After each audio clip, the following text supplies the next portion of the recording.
एक असं आहे की विस्तारीकरण इतक्या झपाट्याने आणि नागरीकरण वाढत आहे आणि औद्योगिकरण, त्यामुळे आपल्याला जे अपेक्षित होतं त्याच्यापेक्षा प्रचंड प्रमाणावरती ते वाढत गेलं.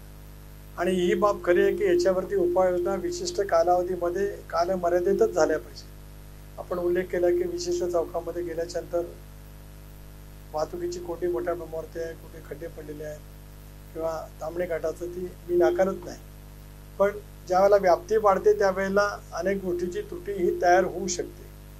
पण एका गोष्टीचं नियोजन करण्याची आवश्यकता खूप मोठ्या प्रमाणावरती आहे. जे असेल ते टिकाऊ असलं पाहिजे, तेच परत करण्याची वेळ येता कामा नये. हे कामाचा दर्जा टिकवला पाहिजे, पण अधिक गरजेचं जे आहे, कारण त्याला सुद्धा प्रायोरिटी ते ठरवावी लागते. कारण एका वेळेला सगळं करायचं ठरवलं तर काही सगळं होणार नाही, पण त्या प्रायोरिटीज ठरवायला लागतील. त्याला कणखरपणा लागेल, काही वेळेला वाईटपणा घेण्याची सुद्धा तयारी ठेवावी लागेल. कारण शेवटी वाहतुकीची कोंडी करायची असेल तर रुंदीकरण आलं तर कोणाचं तरी परंपरागत व्यवसाय उठवणं आलं किंवा घर आलं तेही आलं, त्यांनाही कॉम्पेन्सेशन देणं तेवढंही आलं, जसं आता मेट्रो करताना आलं.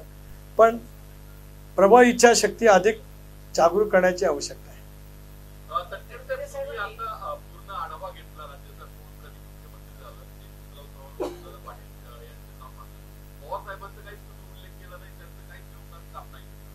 मी 4 वेळेला पवार साहेबांचा उल्लेख केला. कदाचित तेवढंच तुमच्या कानावरती नसेल आलं तर माझं दुर्दैव आहे. मी पवार साहेबांचा उल्लेख केला असं नाही. 78ला पवार साहेबांचं सरकार आलं, 88-89ला पवार साहेब सत्तेवरती आले, चव्हाण साहेब संरक्षण मंत्री गेल्यावर नाईक साहेब आले, पुन्हा नाईक साहेब सुधाकरराव नाईक साहेब गेल्यावर पुन्हा चव्हाण साहेब आले.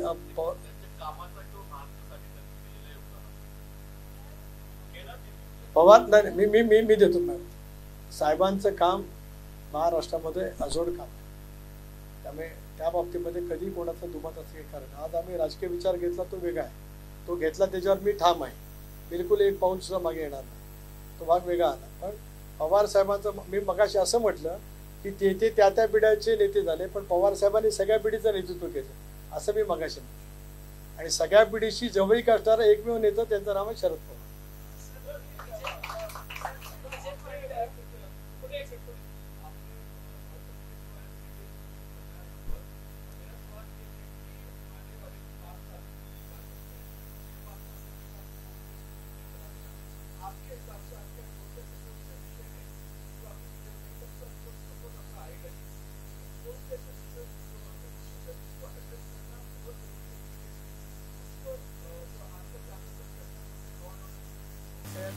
अनेक धरणं होऊ शकतात, त्याचा अभ्यास केला पाहिजे.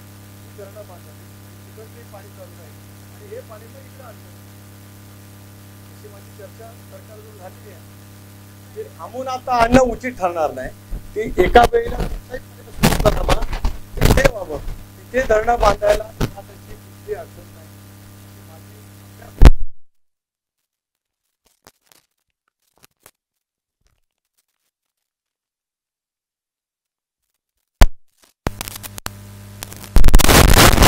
एक असं आहे की ज्या वेळेला आघाडीचं राजकारण येतं त्यावेळेला अनेक गोष्टीवरती मर्यादा येतात. हे देशाने सुद्धा अनुभवलं आणि राज्याने सुद्धा आपण युती असल्यापासून अनुभवलेलं आहे. पण तरीसुद्धा आम्हाला असं वाटतं की जे महाराष्ट्राच्या प्रगतीचं विजन आम्ही घेऊन जाऊ ते युतीमध्ये कुठे अडचणीचं ठरणार नाही. तटकरे साहेब, तुम्ही सगळे विजन मांडलात, सगळ्या मुद्द्यांना तुम्ही हात घातलात, अगदी इतिहास आणि ते सगळं बोलतात. पण महाराष्ट्रात गेल्या अनेक दिवसापासून जो प्रश्न उभा राहिला आरक्षण, त्या आरक्षणाचं विजन मात्र तुम्ही सांगितलं नाही. किंवा तुम्ही आरक्षणावर काय विचार करता, पक्ष काय करतं, सरकार काय करतं, यावर काय सांगायचं? स्पष्ट पक्षाची भूमिका आहे की मराठा समाजाला आरक्षण मिळालं पाहिजे. मराठा समाजाला आरक्षण मिळत असताना इतरांच्या आरक्षणाला न धक्का लागता मिळालं पाहिजे. कायद्याच्या कसोटीवरती ते टिकलं पाहिजे. मागासवर्ग आयोगाचा अहवाल घेऊनच युतीच्या सरकारने आता 10% आरक्षण दिले. माझी माहिती चुकत नसेल तर मी नम्र सांगतो की त्या 10% आरक्षणाचा सुद्धा लाभ विद्यार्थ्यांना प्रवेश घेण्यासाठी किंवा नोकरीसाठी सुद्धा सुरू झाल्याचं माझ्या कानावरती आहे.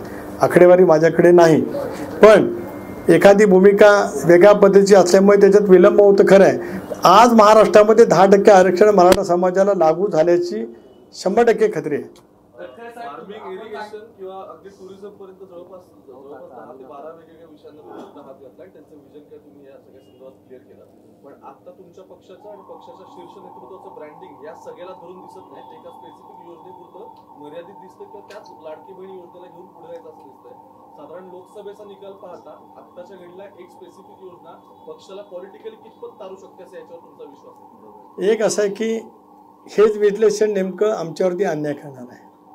आम्ही ज्या वेळेला जनसन्मान यात्रेच्या निमित्ताने जातो त्यावेळेला आता अर्थसंकल्पात मांडलेल्या 5 योजना प्रकर्षाने मांडतो. त्याच्यात शेतकऱ्यांची पण योजना आहे. पण तुम्ही जर काय दादांचं भाषण त्या सगळ्या कार्यक्रमामध्ये जर काय ऐकलं असेल तर त्या योजनेवरचं भाषण अतिशय मर्यादित आहे. त्यापेक्षा विकास कामं आणि त्या परिसरातील काय करायचं आहे याच्यावरती ते जास्ती भर ठेवतात. थोडासा अन्याय होतो आमच्यावरती समजून घेणं. आपण सांगितलं की राज्याच्या विकासासाठी इन्फ्रास्ट्रक्चर डेव्हलपमेंट फार महत्त्वाचे आहे. मात्र नागरिकांना थेट पैसे देण्याच्या योजना सरकार राबवते. या पुढे भविष्यात किती दिवस आणि कितपत राज्याच्या विकासाला परिणाम करणार आहे? त्याला जोडूनच रे हा निवडणुकीपुरतीच ही घोषणा आहे असं विरोधी पक्षांचं म्हणणं आहे. निवडणूक झाल्यानंतर यात बदल होईल. म्हणजे लाडकी बहीण योजना ही जी सांगितली आत्ताची सरसकट मदत दिली जाते तर ती पुढे निवडणुकीनंतर त्यातही काटछाट होणार आहे असं विरोधकांचं म्हणणं आहे. त्यावर तुम्हाला काय वाटतं? विरोधकांना चंद्र हातात आल्यासारखं जे वाटत होतं त्या योजनेच्या नंतर तो त्यांच्या हातातून निसटला. त्याच्यामुळे आता ते तसं बोलत राहणार. ही योजना चालू राहणार पुढची 5 वर्ष. एक भाग आपण जे म्हणतोय की व्यक्तिगत लाभार्थीच्या योजना दिल्याच्यानंतर पायाभूत सुविधासाठी नेमकं काय आहे असा तुमचा प्रश्न आहे. तो योग्य आहे. अनेक वेळेला असं वाटू शकतं की व्यक्तिगत लाभार्थीच्या योजना ह्या समंग लोकप्रियतेच्या योजना आहेत, मतं मिळवण्यासाठी योजना आहेत असं आपल्याला वाटू शकतं. पण त्या विशिष्ट वर्गाला त्या प्रवाहामध्ये आणायचं असेल तर अनेक वेळेला त्या योजनेची गरजसुद्धा नक्की आहे. मी मगाशी सांगताना सांगितलं की आपल्या राज्याचं उत्पन्न दरवर्षी किमान 50,000 ते 1,00,000 कोटीच्या ह्याच्याने वाढत जातं. अर्थसंकल्प वाढतो. मी ज्यावेळेला बजेट मांडलं त्यावेळेला ते 1,00,000 कोटीचं होतं. आता अजितदादा बजेट मांडतात ते 7.5 कोटी रुपयाचं आहे. माझ्या सांगण्याचा मतीत अर्थ असा आहे की आता उत्पन्न म्हणजे राज्याच्या स्थूल उत्पन्नामध्ये सुद्धा वाढ होण्याचं प्रमाण या पायाभूत सुविधेच्यामुळे मोठ्या प्रमाणावरती वाढतं आहे. अशा वेळेला जोपर्यंत समाजाची गरज आहे तोपर्यंत या व्यक्तिगत लाभार्थीच्या योजना चालू राहणारच, ठेवल्या जातील आणि त्याचबरोबर पायाभूत सुविधेमध्ये राज्य कुठे कमी राहणार नाही याची खबरदारी घेतली जाईल आणि राज्याला आर्थिक संकटात सुद्धा टाकलं जाणार नाही. म्हणून मी मगाशी ऑथेंटिक सांगितलं. तुम्ही अजूनही माहिती घ्या की नियोजन आयोगाच्या म्हणजे नीती आयोगाच्या नियमानुसार आपल्या राज्याचं कर्ज हे आपण घेण्याच्या मर्यादेपेक्षा कितीतरी टक्क्याने खाली कमी आहे.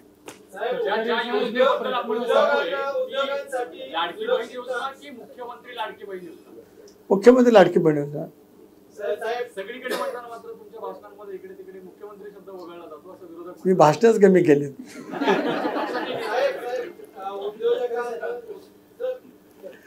उद्योग टिकण्यासाठी सामाजिक शांतता किंवा संवादाचं वातावरण त्यांना सुरक्षित पाहिजे. परंतु अलीकडच्या काळात माथाडींचा फार उपद्रव या उद्योगांना होत असतो. ग्रामीण पोलीस ठाण्यात तर बैठका घेतल्या जातात आणि बऱ्याच राजकीय पक्षांच्या माथाडी कामगार संघटना असताना असे उद्योग होतात. तर हे खरोखर महाराष्ट्रासाठी चांगलं लक्षण आहे का? स्वर्गीय चव्हाण साहेब असताना अण्णासाहेब पाटील यांच्या पुढाकारातून माथाडी कामगारांच्यासाठी महामंडळ स्थापन झालं. त्यासाठी वेगळे कायदे केले गेले. ही वस्तुस्थिती खरी आहे कारण तो राबणारा तो श्रमजीवी कामगार आहे. आता त्या कायद्याचा फायदा घेत कोण काय चुकीचं उद्योजक आणि उद्योग व्यवसायावरती काय करत असेल तर त्या बाबतीची योग्य ती भूमिका सरकारला घ्यावी लागेल. पण त्या कायद्याची आणि त्या माथाडी ॲक्टची आवश्यकता नक्कीच आहे. अनेक वेळेला मग काही वेळेला उद्योगपतींची उद्योजकांची सुद्धा भूमिका त्या शोषित वर्गाला त्या कष्टकरी वर्गाला बाजूला ठेवण्याची सुद्धा राहू शकते. म्हणून दुधारी अस्त्र आहे. त्याचा योग्य पद्धतीचा समन्वय राखला गेला तर उद्योगी वाढेल आणि तो कष्टकरी असलेला कामगारही सुस्थितीत राहील. राजकीय प्रश्न आहे. राष्ट्रवादी काँग्रेसची एक बैठक ज्यामध्ये 25 उमेदवार जवळपास तुमचे फायनल झाले आणि बारामतीतून दादांचं नाव निश्चित झाले. अशी काही बैठक झाली 25 उमेदवार फायनल झाले? तुमच्याकडे एपी फॉर्म देतो आता देऊन टाका लगेच. काय करायचं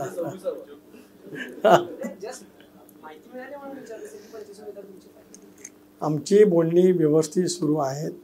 जे वर्तमानपत्रात किंवा काल वाहिन्यांमध्ये 125 जागा काहीतरी महाविकास आघाडीचं सूत्र नक्की झाल्याचं सांगितलं, त्याच्या कितीतरी पेक्षा आम्ही पुढे गेलेलो आहोत एवढं सांगतो.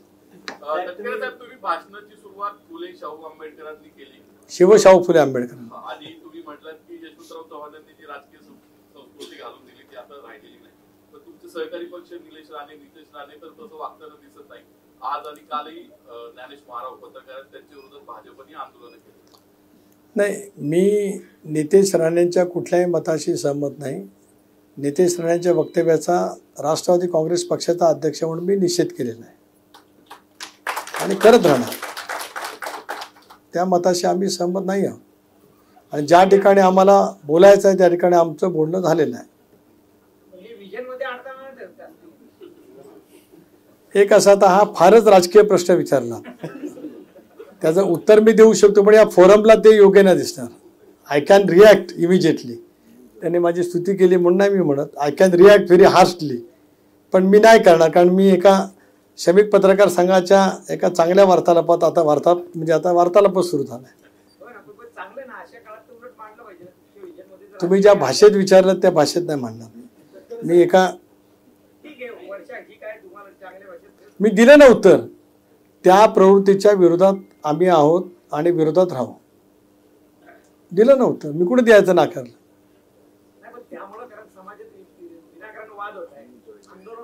असं आहे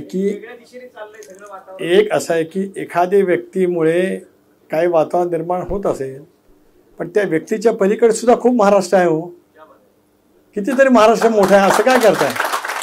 कुठं आपण एका व्यक्तीला घेऊन महाराष्ट्राची तुलना करायला लागलो, मग आपणच किती एवढ्या विचारापर्यंत पोहोचलो असं म्हणता येईल. मग आपल्याला महाराष्ट्र कळला नाही. महाराष्ट्र असं काय?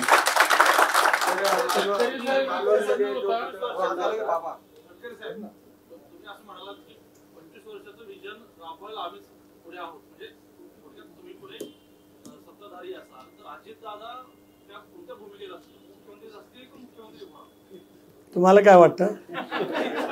तुम्हाला वाटते ते करू आम्ही. बस ज्या वेळेला आघाडी किंवा युतीचं सरकार असतं त्यावेळेला नेतृत्वाबद्दलचा विचार हा निवडणुकीच्या नंतर असलेल्या राजकीय स्थितीवरती असतो. जरूर आमच्या मनामध्ये असेल की अजितदादा मुख्यमंत्री व्हावेत, पण आम्हाला आमच्या मर्यादेची आणि वास्तविकतेची जाणीव आहे.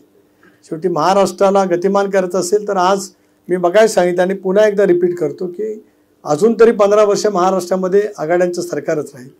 जोपर्यंत प्रादेशिक अस्मिता आणि प्रादेशिक पक्ष आहेत आणि राष्ट्रीय पक्षाची प्राबल्य वेगवेगळ्या राज्यातलं कमी अधिक आहे, तोपर्यंत ही अपरिहार्य आहे.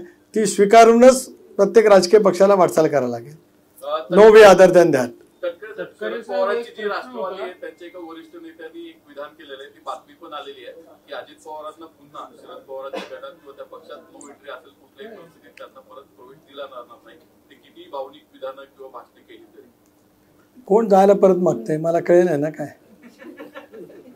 त्यांच्याच कल्पनेतून आम्हाला बदनाम करण्यासाठी ज्या काय तयार होणार नवीन कल्पना आहे त्याच्यातला तो भाग आहे. आमचा परतीचा विचार नाही, येणार नाही. आम्ही घेतलेल्या आमच्या भूमिकेशी ठाम आहोत.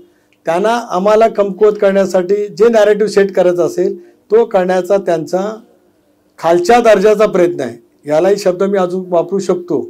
मलाही मराठी पुण्या इतकी चांगली येते पण मी तेवढी वापरत नाही.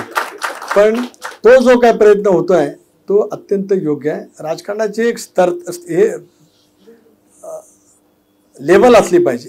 ती दुर्दैवाने आज आम्हाला कमी करणं. आम्ही कसं आहे आता जनसन्मान यात्रेला आम्हाला जो प्रतिसाद मिळाला तो ती तथाकथित शिवशहराची यात्रेच्या पेक्षा कितीतरी अधिक पटीने मिळाला. स्वाभाविक असं निघणारच आहे. चालू आहे. Go on. आम्हाला माहिती आहे असं होतच राहील. निकाल दाखवतील आम्ही कुठं आहोत आणि ते कुठे आहे.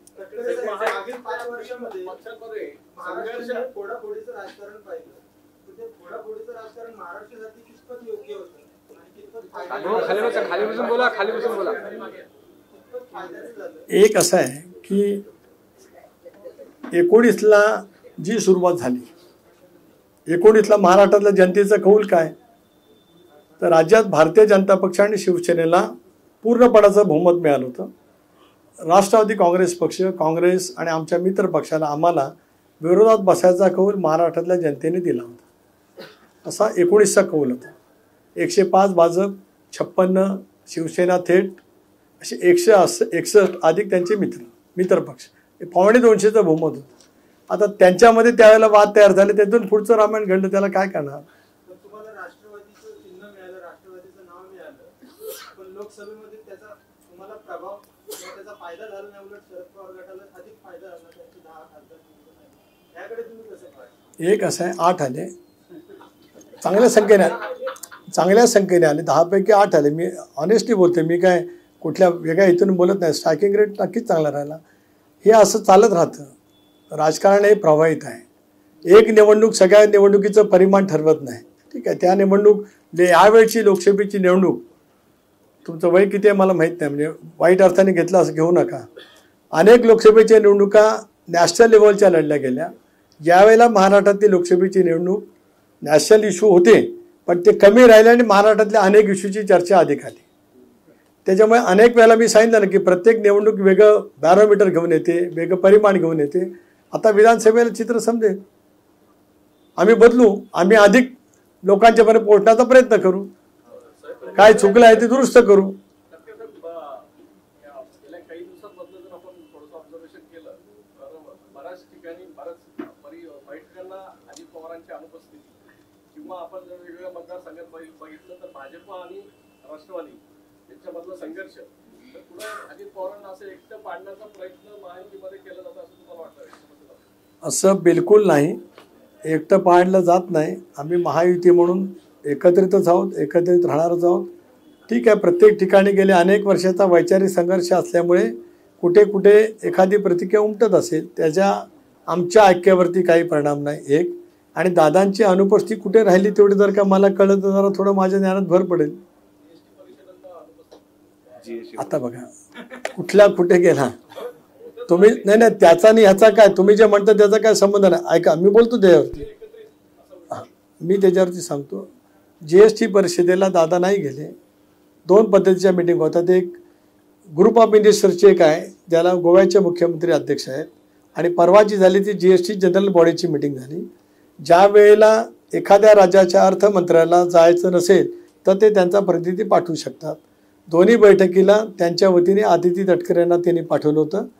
मी काय मुलगी म्हणून म्हणत नाही, पण तिथे महाराष्ट्राचे जे प्रश्न मांडायचे होते ते दादांनी पाठवलेल्या प्रतिनिधींनी योग्य पद्धतीने मांडले. तिथे नाही गेले म्हणजे काय फार मोठा काय केलं अशातला का भाग नाही. आता काही रत्नांना काहीतरी विषय लागतच असतो. रत्नांच्या पाठीमागचा शब्द तुम्ही शोधा, काय शोधत होतो ते शोधत असतात. तसा नवीन विषय एखादा काय भाजपसोबत गेल्यानंतर भाजपच्या मातृसंस्थेने ज्या पद्धतीने या इलेक्शनमध्ये रिॲक्ट केलं, परकीय गुंतवणुकीबाबत या सगळ्यामध्ये लोकसभेच्या निवडणुकीनंतर भाजपच्या मातृसंस्थेने ज्या पद्धतीने रिॲक्ट केलं की दादांना सोबत घेतल्याने आपल्याला लॉस झाला, तरी सुद्धा सत्तेत राहणं ही एक राजकीय अपरिहार्यता आहे असं तुम्हाला वाटतं का? सत्तेत राहणं ही आमची राजकीय अपरिहार्यता नक्की नाही.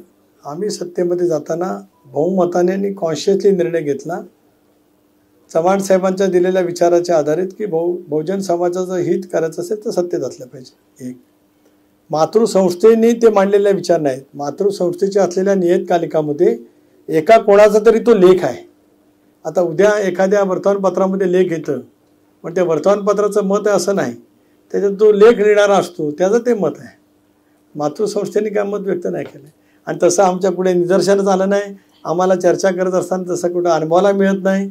आम्ही सोबतच आहोत. या पद्धतीनेच सन्मानपूर्वक आमच्याशी भारतीय जनता पक्षाचं शीर्षचं नेतृत्व दिल्लीचं आणि राज्यातलं योग्य पद्धतीने वागत आहे. किती विचारणार होता, किती काय तुम्ही काय? देशमुख त्यांनी एक आरोप केलेला आहे, मोठा गंभीर आरोप केलाय दिलीप वळसे पाटील आणि धनंजय मुंडेंवरती. ते दोघंही विदर्भामध्ये माजी मंत्र्यांना शरद पवार गटाच्या मदत करतात. अनिल देशमुखांकडे त्यांचं लोक, हे दोघं भाजपपेक्षा किंवा तुमच्या पक्षापेक्षा त्यांना जास्त मदत करतात. मला माहीत नाही, मी ते काय बोललेत आशिष देशमुख मी का अजून ऐकलेलं नाही. माहिती घेईन आणि मी जरूर प्रतिक्रिया देईन. आम्ही युतीशी बांधलेले आहोत, त्यामुळे कोणाला जुनी मदत करणं वगैरे काही प्रश्न येत नाही. तुम्ही शेतकऱ्यांच्या प्रश्नावर बोललात, पाणी प्रश्न महत्त्वाचा मानला तुम्ही, परंतु शेतकऱ्यांचा MSPचा प्रश्न अजूनही सुटत नाही. दरवर्षी दरवेळेस वेगळं सरकार आलं की तो अजेंड्यावर असतो, परंतु सत्तेमध्ये आल्यानंतर या प्रश्नाकडे मुद्दाम दुर्लक्ष केलं जाते तुम्हाला असं वाटतं? आणि आता तुम्ही सत्तेमध्ये आहात, तुम्ही विजन मांडताय, तुम्ही डेव्हलपमेंटच्या गोष्टी करताय की केल्या पाहिजेत, परंतु आता त्या दृष्टीने किती पावलं उचलली? एक असं आहे की किमान आधारभूत किंमत आज देशातल्या महत्त्वाच्या असलेल्या कृषी मालाच्या उत्पन्नासाठी निर्धारित केलेली आहे. भाताची केली, गव्हाची केली, इतर काही पिकांची केली. आपल्या राज्यामध्ये सुद्धा कृषी मूल्य आयोग राज्य सरकारने नेमलेला आहे. त्याच्यामध्ये आज दिला जाणारा दर, उत्पन्नाच्या वरती होणारा खर्च आणि मग त्या शेतकऱ्याचे कष्ट याची ताळमेळ घालूनच किमान आधारभूत किंमत ठरवली गेली पाहिजे. आणि ती ठरवत असताना एखाद्या उद्योगाच्या मध्ये जशी प्रॉफिटेबिलिटी असते तशी शेतकऱ्याला मिळाली पाहिजे, याच्यात दुमत असं काही कारण नाही. अलीकडच्या कालावधीमध्ये किमान आधारभूत जो किंमत ठरवलेली आहे ती बऱ्यापैकी योग्य आहे, पण तरीसुद्धा अधिक त्याच्यामध्ये वाढ ही करावी लागेल आणि सतत राहणारी प्रक्रिया आहे, एका वर्षात संपणारी प्रक्रिया नाही आहे. शेवटचा प्रश्न, अजित पवार सारसबागेत मागे असं म्हणाले की 7-8 वेळा बारामतीत लढलो, आता बारामतीत रस नाही. त्यानंतर काही चर्चा झाली का की अजित पवारांचा बारामतीतला रस का कमी झाला, का गेला? त्यांचा रस बारामतीतच आहे, ते ओरिजिन बारामती आहे, तो DNA बारामतीचा आहे, ते तिथलेच आहेत.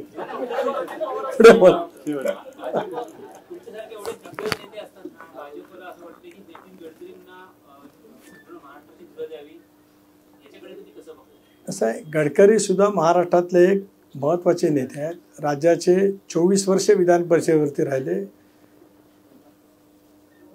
PWD मिनिस्टर म्हणून त्यांचंही काम अतिशय उल्लेखनीय राहिलं. त्यामुळे प्रचारामध्ये गडकरी साहेब असणं आम्हा सर्वांच्यासाठी चांगलं आहे. शेवटी ते सुद्धा महाराष्ट्रातले आज दिल्लीमध्ये जसं चव्हाण साहेबांनी नेतृत्व दिल्लीमध्ये केलं महाराष्ट्राचं, आदरणीय पवार साहेबांनी केलं, तसं आज महाराष्ट्राचं नेतृत्व दिल्लीमध्ये गडकरी साहेब करत आहे सरकारमध्ये. स्वाभाविक जर का ते महाराष्ट्राच्या प्रचाराला येणं गैर काय, जमेची बाजू आहे. तो भाजप अंतर्गत प्रश्न आहे ना. इतका हायपोथेटिकल जाऊन कसं झाले ना, असं काय आहे. प्रश्न खूप आहे, वेळेच्या मर्यादेमुळे आपण इथंच थांबतो. मी सरचिटणीस मॅडमला विनंती करेन, मी आभार प्रदर्शन करावं की परकीय गुंतवणूक यायला पाहिजे राज्यात, पण परकीय गुंतवणूक यायला मेन दंगली ज्या चालू आहेत, मुस्लिम हिंदू असं, तर त्या परिस्थितीत येणार का परकीय? नाही, काय दंगली काय हिंदू मुस्लिम सगळं एक असं आहे, या देशामध्ये सामंजस्याचं वातावरण आहे, टिकलंच पाहिजे. कदाचित कुठल्या भागामध्ये काही वेळेला काही तणाव निर्माण होत असेल, त्याच्यामुळे आपल्या देशातल्या परकीय गुंतवणुकीला कुठे अडकाव आला आहे असं मला स्वतःला वाटत नाही. तुमच्याने माझ्या महाराष्ट्रामध्ये सुद्धा परकीय गुंतवणूक येण्याचं प्रमाण दरवर्षी ग्राफिकली वाढत आहे. त्यामुळे काही घटना घडत असतील तर त्या थांबल्याच पाहिजेत, त्याच्यात दुमत असं काही कारण नाही. सामाजिक सामंजस्य टिकलं पाहिजे, नाही तर अधिक गहिरं झालं पाहिजे. या दृष्टिकोनातून पावलं सर्वांनी उचलणं गरजेचं आहे. पण महाराष्ट्रातली परकीय गुंतवणूक ना कमी झालेली काय कमी होणार.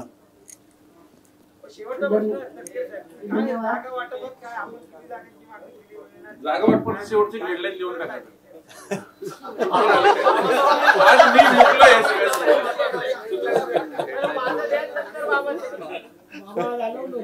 गणपती रायाला माझी काळजी आहे की त्यांनी आज ह्यांना वरती ठेवलं, त्यामुळे आजचा दिवस तसा जाऊ द्या, मग उद्या त्या विषयावरती बोलू. मी मगाशी सांगितलं की आम्ही जागा वाटपात खूप पुढे गेलोय, सन्मानपूर्वक गेले, एकजुटीने गेलेलो आहोत, एवढंच सांगतो. आणि काही दिवसामध्ये आम्ही ती जाहीर करू. ABP माझा, उघडा डोळे बघा नीट.